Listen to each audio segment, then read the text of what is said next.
Bonjour à tous, j'espère que vous allez bien. Alors aujourd'hui dans la série Comprendre les différences entre plusieurs logiciels de modélisation à travers un même travail, nous avons Florence qui va nous expliquer comment elle travaille avec SolidWorks. Eh bien oui, nous avons déjà quelques vidéos. Là, je vais commencer avec la modélisation de cette table basse avec SketchUp. J'ai eu aussi deux travaux avec AutoCAD, un en 2D, l'autre en 3D. On nous a présenté aussi Onshape, un logiciel en ligne, et Fusion 360. SolidWorks est un logiciel de modélisation paramétrique, comme bien d'autres, et nous allons voir à travers cette vidéo comment Florence travaille avec ces logiciels. Je vous souhaite un bon visionnage et à bientôt. Bonjour, je vous propose une démonstration d'une modélisation de table basse proposée par José. L'interface de SolidWorks se présente de la manière suivante. Il y a trois zones, une grande zone pour le dessin avec une barre d'outils d'affichage du dessin. Ensuite, au-dessus, nous avons une barre d'outils pour la modélisation. Donc, nous allons essentiellement utiliser l'esquisse et fonctions. Et ensuite, à gauche, nous avons un arbre de construction qui va grandir au fur et à mesure que nous allons réaliser des esquisses et des bases, bossage extrudé ou enlèvement de matière, etc. etc. Donc, commençons à réaliser le caisson de la table basse. Je me mets en plan de face. Alors, l'esquisse ne peut être réalisée que sur une surface plane. Donc, je vais dessiner la forme du caisson, cotation 1180 par 160. Je vais faire coïncider le centre du rectangle avec l'origine, coïncidence. Ensuite, je vais décaler cette surface d'une valeur de 20. Il faut inverser la direction, voilà. Je ne sais pas si ça marche, 20. Hop, voilà. Je valide. Voilà. Nous allons faire la coupe d'onglet, donc ce qui va matérialiser la coupe d'onglet à part des traits de séparation entre les panneaux de côté et les panneaux supérieurs et inférieurs. Et là, ici, je vais ajouter aussi le montant qui va séparer le caisson en deux zones. Et je vais, comme sur Onshape, utiliser beaucoup de paramétrage. Hop, pareil. Je vais dire que l'épaisseur de ce montant, hop, ici c'est sa ligne, contrôle ça, voilà, c'est égal. Donc si je modifie l'épaisseur du caisson, l'épaisseur du montant sera automatiquement modifiée aussi. Hop, ici la distance entre le montant intermédiaire et le côté c'est 520. Ok, c'est pas tout à fait centré. Alors ensuite, on va faire base, bossage extrudé pour donner du volume à notre dessin. La largeur de la table basse est de 600 et nous allons sélectionner les contours. On va faire la partie supérieure et la partie inférieure. Hop, valider. Et ensuite, nous allons recommencer le base, bossage extrudé en utilisant la même esquisse. Et là, cette fois-ci, je vais faire côté.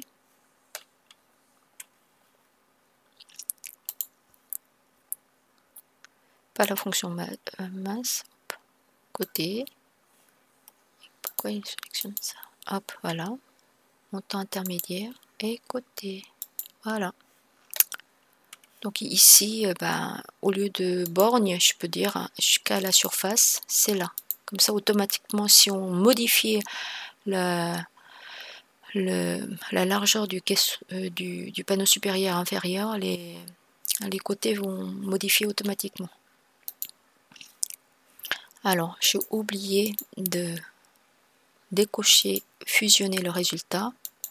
De cette manière, nous voyons les coupes d'onglets et la limite du montant intermédiaire.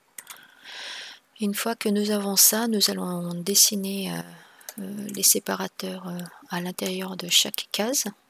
Hop, ça, je le cache. Je me mets ici, normal A et esquisse. Normal A. Et je vais dessiner mes deux montants qui vont séparer. Je vérifie que c'est bien sur le plan. Et ensuite, je dis que ces montants-là ont aussi la même épaisseur que les autres.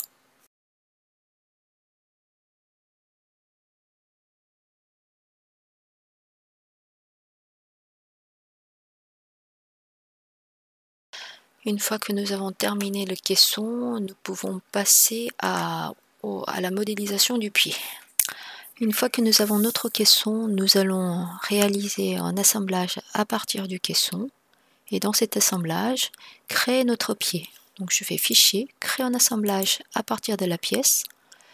Et le caisson est préenregistré, étant donné que c'est la dernière pièce que nous avons dessinée. Là, ici, on est dans l'assemblage, on n'est plus dans la pièce. Là, je vais d'abord créer un plan sur lequel je vais dessiner mon pied. Donc ce plan-là, il passe par cette arête-là et cette arête-là. Voilà, je valide et je fais insérer des composants et là, je vais dessiner ma nouvelle pièce. Et je clique sur le plan 1. Quand je clique sur un plan, le dessin devient transparent. Et là, je mets normal A pour dessiner la forme du pied. Je donne la forme générale. Je sais que en bas, il y a une longueur de 20. En haut, c'est une longueur de 100. La hauteur du pied est de 240. Ensuite, je vais utiliser l'outil cotation. L'outil ligne pour réaliser la cotation d'angle. De là à là, ça vaut 45. Ensuite, je vais dire que ce point-là est attaché à cette arête. Coïncidence. Validé. J'ai fini. Fonction, base bossage extrudé. Je me mets sur le plan milieu afin d'avoir l'épaisseur du pied est de 30 et il y aura 15 et 15 de chaque côté. Voilà. Alors j'ai pas fini, je vais faire le petit retrait ici du pied en bas. Donc je mets sur cette surface. Ensuite je vais dans esquisse et je vais dessiner la matière que nous allons enlever. Là.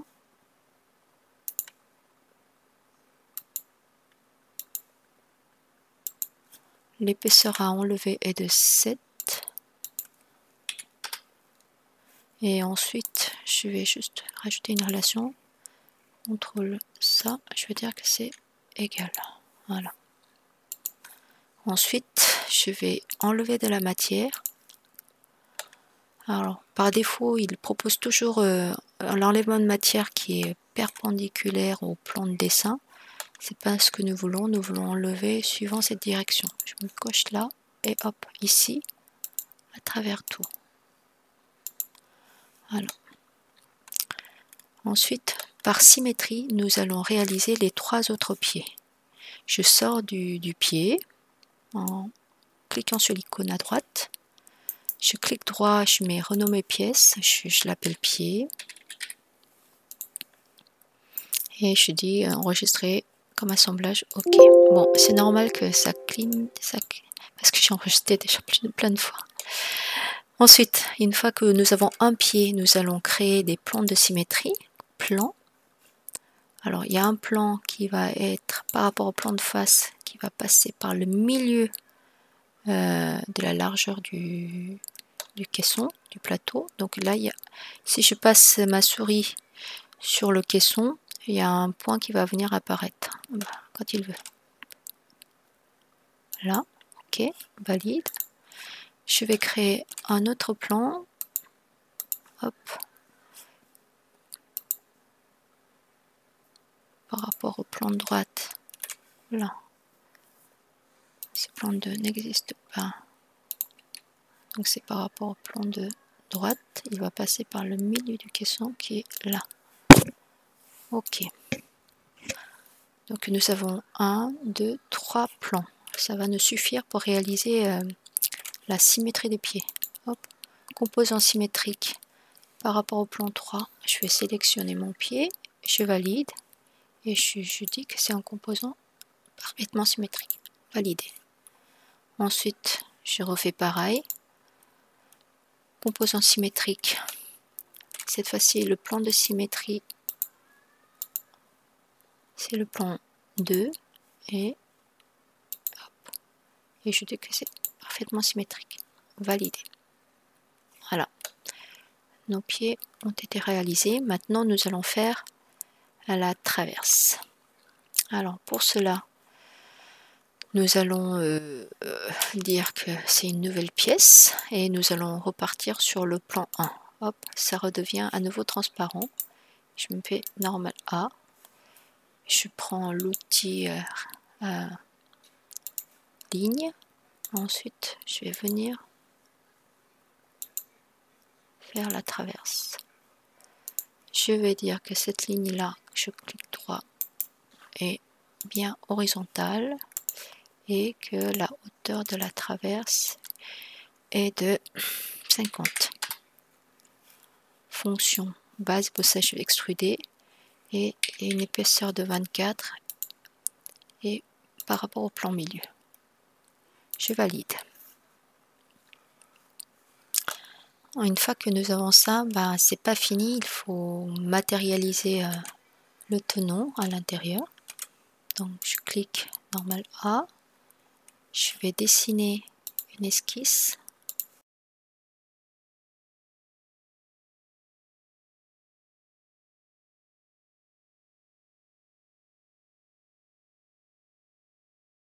La forme est complètement définie, fonction. Ensuite, base bossage extrudé. Alors, nous allons cette fois-ci faire un décalage parce que le tenant il est situé à la moitié, donc nous allons décaler de 8 mm. Borgne de 8 mm. Alors, est-ce que c'est bon? Donc ici, c'est le... Hop, voilà. Donc on joue avec les flèches pour savoir dans quel sens nous allons créer de la matière. On va fusionner le résultat, valider. Voilà, nous avons créé notre mortaise, tenon, pardon. Une fois que nous avons créé notre tenon, nous allons faire ici par symétrie notre deuxième tenon, symétrie. Alors, plan de symétrie, c'est plan. Et une fois que nous avons dessiné la mortaise sur la traverse, nous pouvons faire par symétrie, cette fois-ci symétrie d'esquisse, la traverse de l'autre côté. Donc j'entre dans la dernière esquisse qui était là. Ensuite, je prends une ligne de construction qui va passer par le milieu de la traverse, qui va être verticale. Ensuite, je vais faire symétriser les entités. Donc, je vais symétriser ces 4 arêtes par rapport à cet axe, à l'axe qui est ici. Voilà. Et si je valide, que je sors de l'esquisse, voilà, la mortaise est faite au bon endroit. Il reste maintenant à faire la traverse par symétrie. Donc je sors cette fois-ci de la traverse. Je fais composant symétrique par rapport à ce plan de la traverse. Et voilà. Donc nous avons la traverse qui est parfaitement intercalée dans le pied. Il reste à faire l'entaille à mi-bois pour les deux traverses. Et ensuite, tout simplement, on va aussi enlever dans le pied la forme du tenon. Alors, pour faire l'entaille à mi-bois, je vais tout d'abord dire que je veux rendre indépendant ma traverse pour que la symétrie, si je modifie cette traverse, que la deuxième traverse n'ait pas la même entaille au même endroit. Ok. Ensuite, je fais ça normal A. Je vais éditer l'esquisse.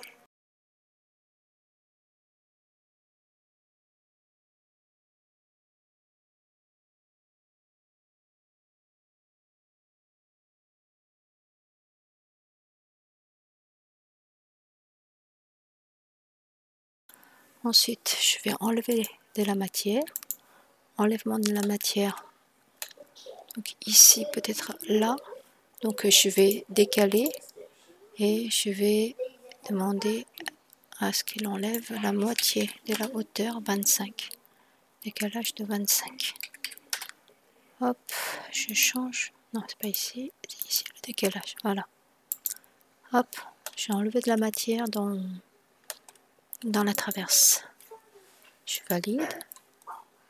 Ensuite, je vais dans composants symétriques ici. Éditer la pièce. Et cette fois-ci, je clique et je fais esquisse. Et je fais pareil. Je dessine.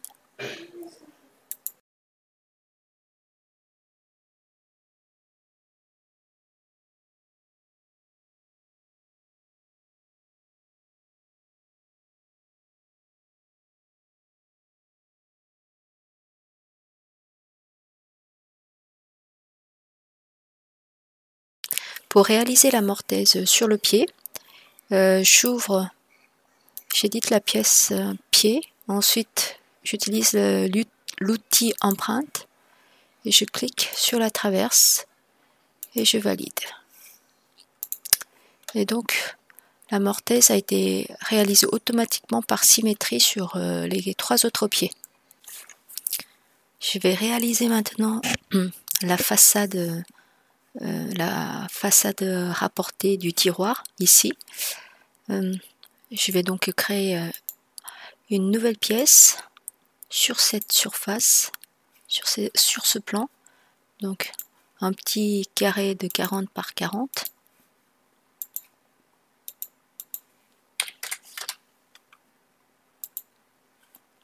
Cotation.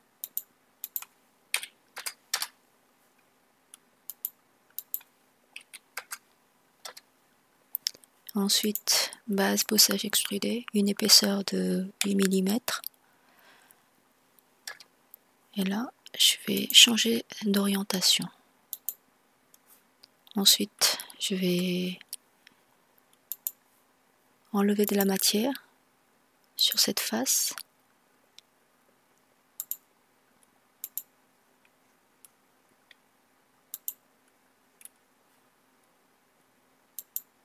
De 6 mm.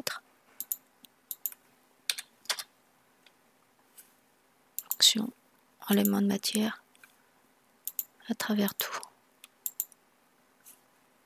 Ok, je sors de la pièce et je vais répéter par pivot cette pièce. Donc répétition circulaire du composant, direction cette arête là, d'un angle de 90. Composant à répéter, c'est cette pièce là et je vais changer l'orientation. Je répète 3 fois.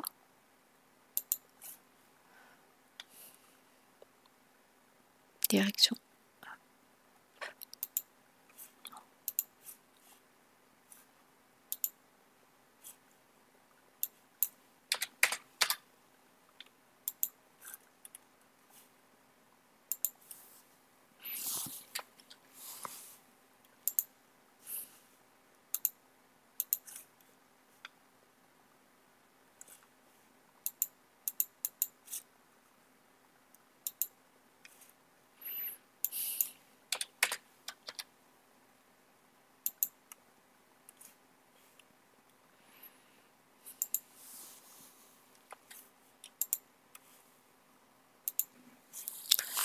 Je vais répéter cette fois-ci les 4 facettes suivant cette direction.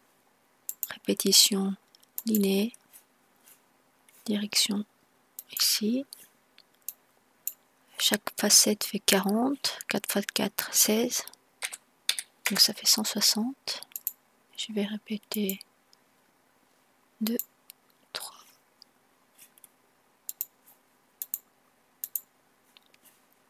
4 fois. Voilà. Ensuite, je vais répéter cette ligne suivant la direction à 45 degrés indiquée par la coupe d'onglet.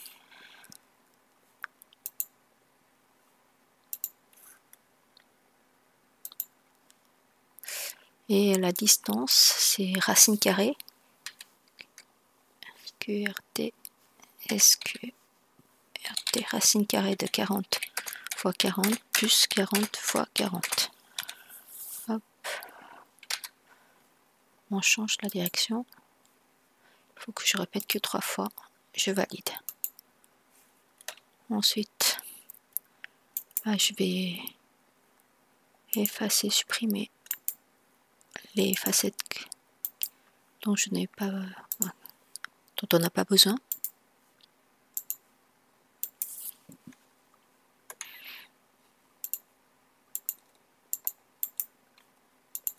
Voilà. Ensuite, 1, 2, 3, 4, 5, 6. 1, 2, 3, 4, 5, 6. La composante qui est là, je vais l'ouvrir à part. Hop. Ouvrir la pièce. Ensuite, je vais créer une configuration pour lui donner un peu plus d'épaisseur. Donc, je viens ici, clic droit, ajouter une configuration, je vais appeler poignée. Je valide. Je reviens sur la pièce et ici, je vais l'ouvrir, je vais ouvrir la fonction et je vais donner dans la deuxième direction une valeur de 20 cm en donnant un peu plus d'épaisseur dans l'autre sens. Et là, je vais dire que c'est spécifier les configurations, je veux que pour la poignée, pas pour les autres facettes. Je valide. Donc, si j'ouvre mon assemblage, oui, 1, 2, 3, 4, 5, 6, 7, c'est là. Je vais dire propriété du composant et là, je vais utiliser configuration poignée. Hop. Il n'y a que cette poignée qui va s'avancer. Et je vais faire de même pour cette 8e pièce. Et voilà. Parce que en faisant les répétitions linéaires sur SolidWorks, je ne peux pas rendre indépendant les pièces. Si je modifie cette pièce, toutes les autres sont modifiées. Et du coup, il faut utiliser cette possibilité qui est la configuration. Là, ici, je vais faire normal A et je vais enlever de la matière.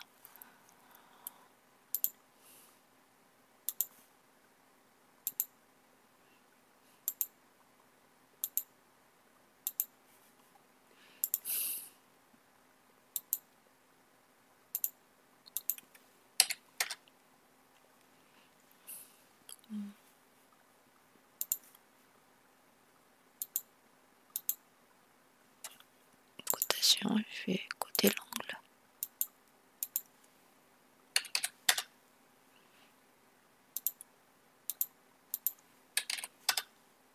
Voilà.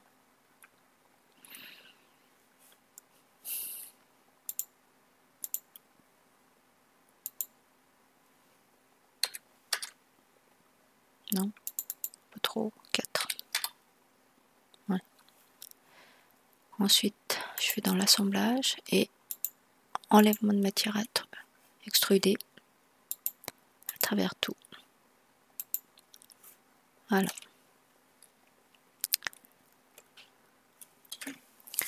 Et une fois que j'ai fini de modéliser la façade, je vais m'occuper du tiroir. Pour ça, c'est très simple. J'ai un macro qui permet de de réaliser les tiroirs. Je n'ai plus qu'à paramétrer les épaisseurs des pièces, longueur, largeur et la hauteur du tiroir, et il le fait automatiquement. Alors, le fichier est là. Donc ici, je vais outils, macro, exécuter. Profondeur du tiroir, je vais mettre 292. Largeur, 560. Hauteur, 120. Épaisseur des côtés, 15. Épaisseur de la façade, 15. Épaisseur de l'arrière, 10. Épaisseur du fond, 5. Et nombre de queues avant, 5. Et je fais OK.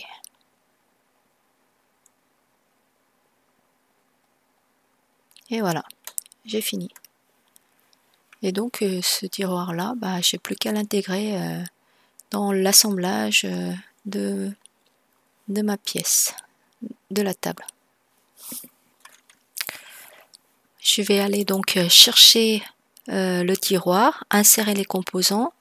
Le tiroir que j'ai préalablement enregistré dans le répertoire table, hop, je viens le chercher. Quand j'ai créé cette piècette, j'avais créé une relation. Cette surface était collinéaire à ce plan. Donc il faut que je casse cette relation. Donc là, hop. Ici, contrainte, je suis sur place, je vais effacer. Ok. Oh, hop. Maintenant, je peux déplacer la façade, ce que je ne pouvais pas faire auparavant. Et maintenant, ce que je vais faire, c'est lier la façade rapportée à la façade du tiroir. Voilà, du coup, je vais utiliser les relations de contrainte. Contrainte, cette pièce et cette pièce sont coïncidentes. Je valide. Ensuite, je dis que cette pièce-là, cette face et cette face coïncident. Ok. Ensuite, au niveau de la hauteur, une, deux, hauteur. Voilà, valide. Ensuite, je vais positionner le tiroir à l'intérieur de la table.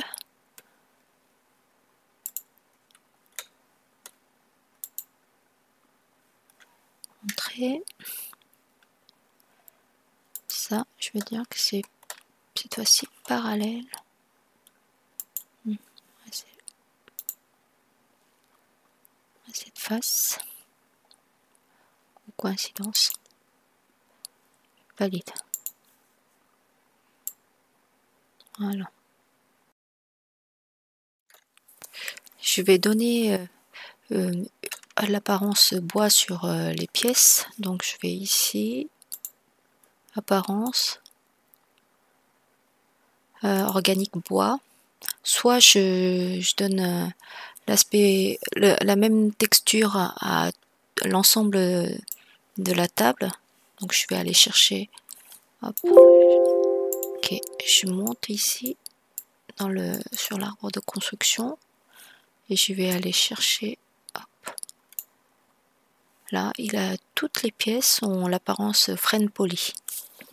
Si je veux seulement donner l'apparence de frêne poli au pied, là, ici, dans ce cas, j'enlève toutes les apparences. Je viens chercher mon pied. Hop, ici. Là, je copie l'apparence sur le pied.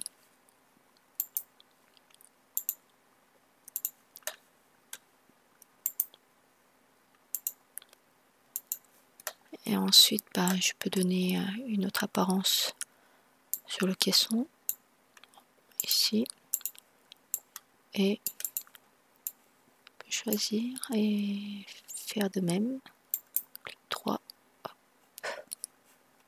Ah non. Ici. Coller l'apparence sur toute la pièce.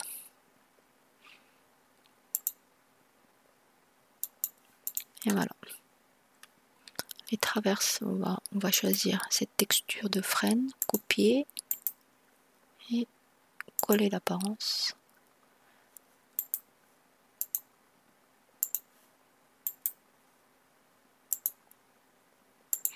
Et voilà, bicouleur. Il reste une dernière partie, c'est la mise en plan. Donc je vais dans Fichier, créer un mise en plan à partir de l'assemblage. Il y a plusieurs propositions de format. Je peux prendre ici 4 ISO. Si je veux un format en portrait, je peux aller chercher d'autres types de formats proposés. Mais bon, je vais prendre A3 Landscape, ouvrir, OK. On va aller chercher la vue de face, je glisse, tire, hop, je positionne, je valide et je reclique dessus sur cette vue. Donc là, on propose une échelle mieux adaptée suivant le format. Ils proposent 1/10. Est-ce que on peut affiner, on peut faire 1/5? C'est assez grand. Bon, alors on peut insérer 2 vues en serrant un petit peu les vues. Je valide et du coup je vais une vue projetée. Et là, je valide. Il y a un défaut d'affichage. Donc c'est la vue de dessus et la vue de gauche qui est représentée à droite. Et là, on voit que la façade devait être représentée là. Donc là, je vais aller dans Propriétés de la feuille et dire que je veux une projection européenne. Appliquer les changements. Du coup, tout est à la bonne place. Voilà. Ensuite, on peut faire la cotation d'une manière automatique dans la notation objet du modèle. Je viens cliquer sur le caisson, il va coter le caisson, l'épaisseur, la hauteur, composant sélectionné dans toutes les vues. Voilà.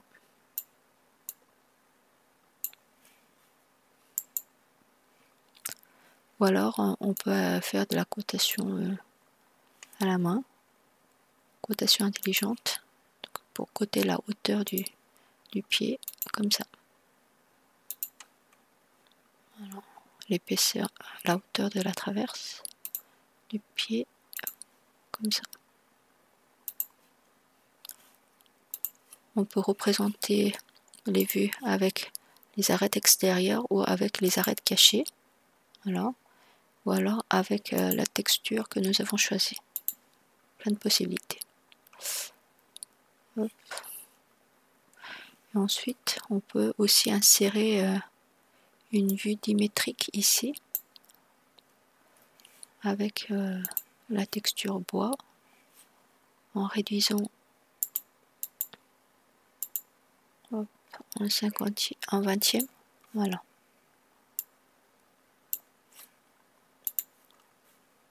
Nous avons donc des informations sur le tiroir. On peut réaliser aussi des vues en coupe à la place de la vue de droite. Je la supprime. Je vais faire mise en plan, vue en coupe. Je vais couper ici au milieu du tiroir. Valide. Inverser la direction. OK. Et voilà. On voit donc la façade du tiroir, le fond, les côtés.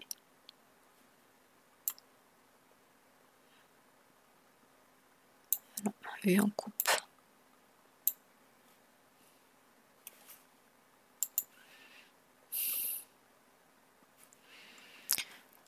tout ça. Je peux l'enregistrer, ça bouge plus. Hop, ce format PDF. Enregistrer.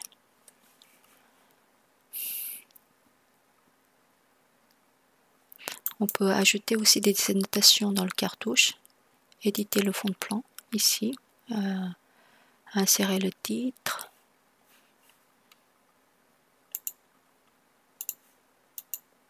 Là, je vais mettre table basse. Voilà. Pourquoi il y a... Hop, je supprime, je recommence. Je mets ici table basse. Voilà.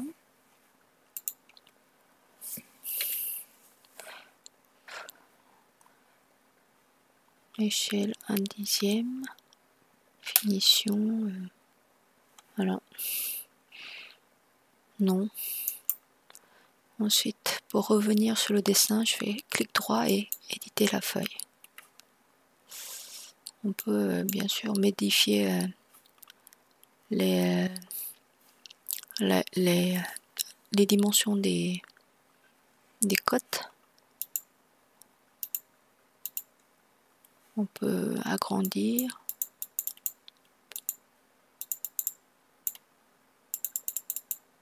Ah. Ok, voilà. Si on ne veut pas de 0, 0, ben, on vient ici, on ne veut pas de chiffres. Après la virgule, on est en millimètres. Voilà. Et on va faire pareil pour toutes les cotes en faisant.